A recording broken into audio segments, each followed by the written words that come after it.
नमस्कार दोस्तों। बीती रात दिल्ली के राजेंद्र नगर में, जो कि यूपीएससी एस्पिरेंट के तैयारी करने के लिए सबसे बेस्ट जगह माना जाता है, एक ऐसी घटना होती है जो पूरे राजेंद्र नगर को और दिल्ली को हिला कर रख देती है।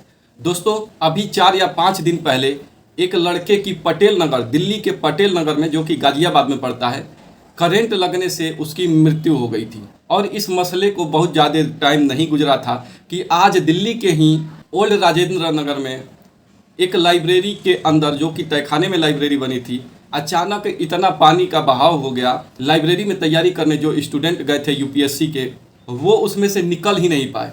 पानी का बहाव इतना तेज़ था कि वो निकलने की कोशिश जब कर रहे थे, 30 से 35 लड़के उस लाइब्रेरी में थे।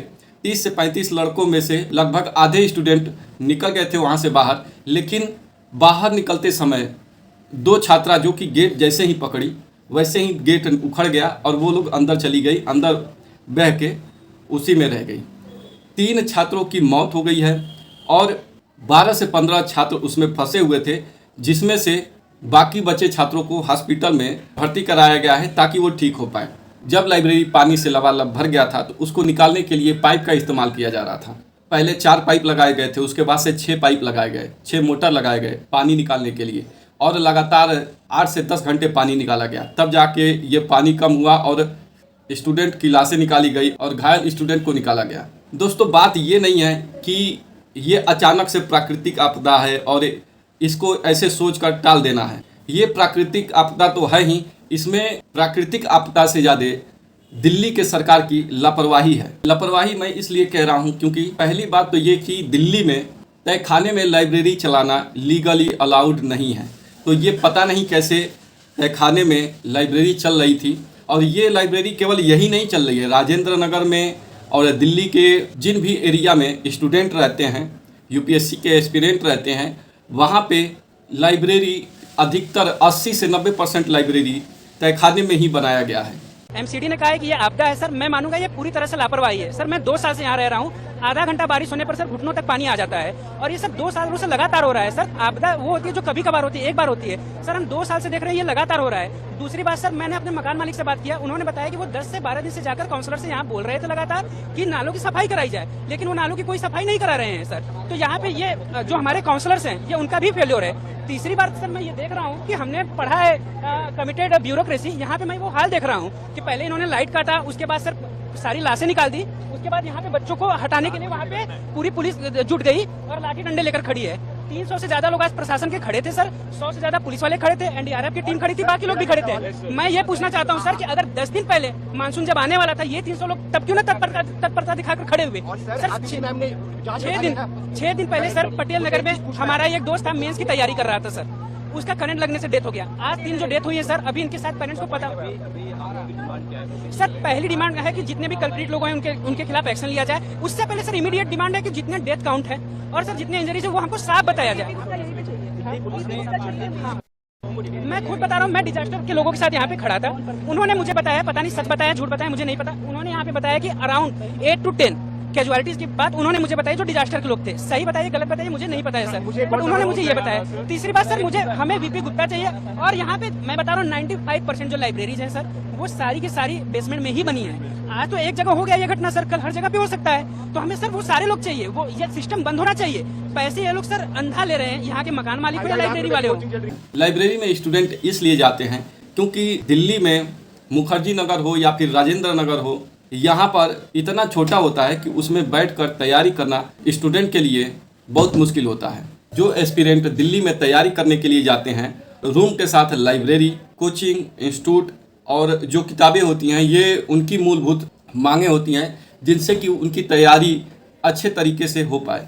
उसमें से लाइब्रेरी एक अहम भूमिका निभाती है। आधे से ज़्यादा समय लाइब्रेरी में ही गुजरता है। और अगर लाइब्रेरी इतने खतरनाक जगह पे हो कि लाइब्रेरी में बैठे बैठे अचानक कहीं से पानी आ जाए और जान चली जाए, तो इससे ज़्यादा दुख की बात कोई नहीं हो सकती है।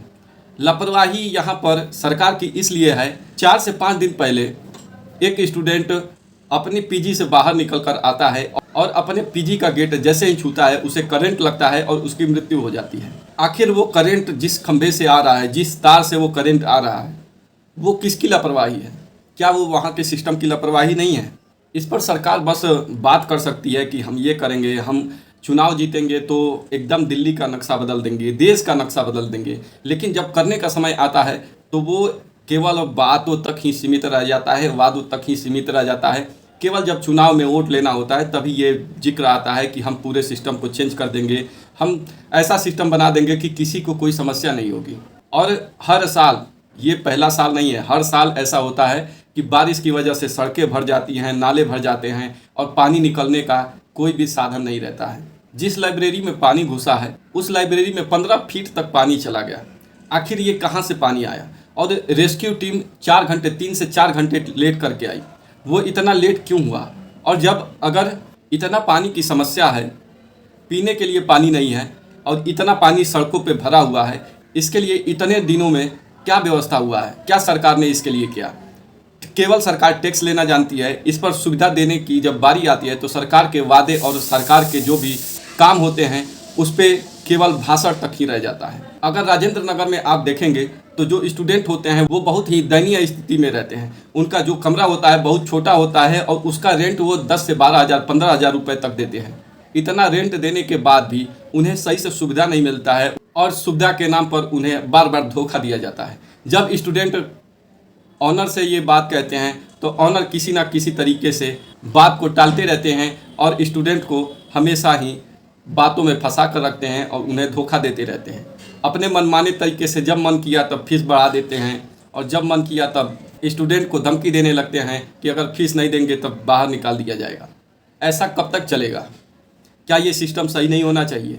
क्या ये कोचिंग इंस्टीट्यूट जो 2-2 लाख, 2.5 लाख रुपए फीस ले रहे हैं, उनकी ये जिम्मेदारी नहीं बनती है कि वो स्टूडेंट को एक सेफली जगह प्रोवाइड करे ताकि स्टूडेंट सही से तैयारी कर पाए और अपने आप को साबित कर पाए?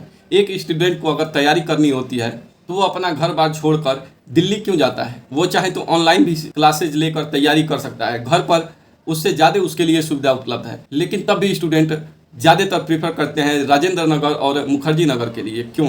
ताकि उनकी जो तैयारी है उसमें पैनापन आ पाए, उनको सही डायरेक्शन मिल पाए। और अगर डायरेक्शन लेने जाए, अगर स्टूडेंट की अचानक मृत्यु हो जाए, ऐसे डायरेक्शन और ऐसे जगह की क्या ज़रूरत?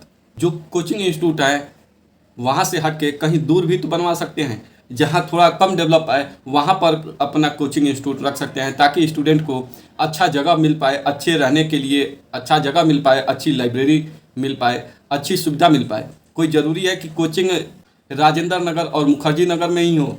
वहाँ पर अपना ऑफिस रख कर उसे इंस्टीट्यूट को क्लासेस कहीं सेफ जगह भी तो रखा जा सकता है जहाँ स्टूडेंट को कोई खतरा ना हो, अच्छे रहने के लिए कमरे मिल जाए, अच्छी पीजी मिल जाए, अच्छा खाना पीना मिले, अच्छी लाइब्रेरी मिल जाए। ऐसी सुविधा नहीं दिया जा सकता?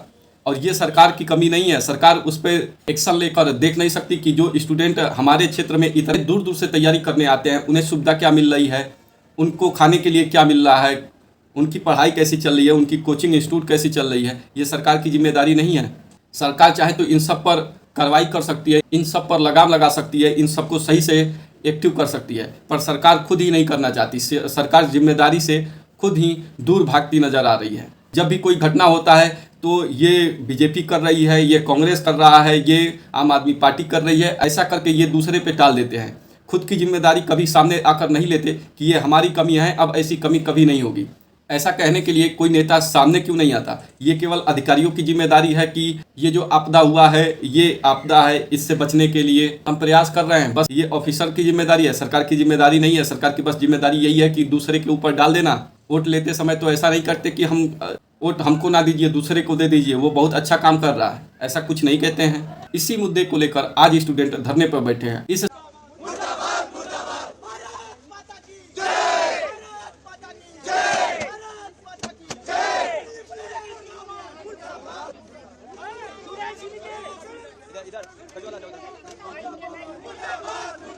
सारी घटना में किसकी जिम्मेदारी बनती है? वो कौन ऐसा नेता है, कौन ऐसा अधिकारी है जो सामने आकर कहेगा कि ये हमारी जिम्मेदारी है, ये हमारी गलती है और हम इसे कबूल करते हैं, आगे से कोई ऐसी गलती नहीं होगी?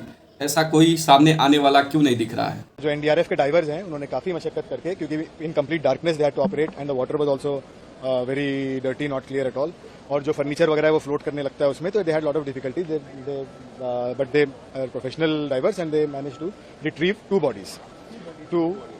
bodies so far. and we have sent them to the hospital for further legal action. Rescue operations are still underway. The water is being pumped out. The search teams and rescue teams are still continuing their work. There is still about 7 feet of water in the basement. जो pumping से कम हो रहा है, but अभी भी 7 feet के आसपास है. तो उसमें भी अभी भी हमारे डाइवर्स वगैरह जो है NDRF पे काम कर रहे हैं. All the rescue services are working in a tandem, and we are trying to make sure that we do this as fast as possible. It is my request to especially the student community कि इस यहाँ पर आकर rescue services को hamper ना करें. We share their pain, but coming here to this spot is not the solution to any problem at all. उससे rescue services और फर्दर हैम्पर होंगे और डिलेज होंगे. तो वो इस बात को समझें और अभी यहाँ पर सीन पर आकर किसी तरह का गैदरिंग ना करें. हम टाइम टू टाइम जो हमारी इन्वेस्टिगेशन होगा और जो बाकी चीज़ें होंगी उसके अपडेट भी हम देते रहेंगे. इन सब पर आपकी क्या राय है हमें कमेंट बॉक्स में ज़रूर बताइए, और चैनल पर नए हैं तो चैनल को सब्सक्राइब जरूर कर लीजिए और बेल आइकन को ऑन कर लीजिए. आज के लिए बस इतना ही. मिलते हैं अपने अगले वीडियो में. तब तक के लिए धन्यवाद.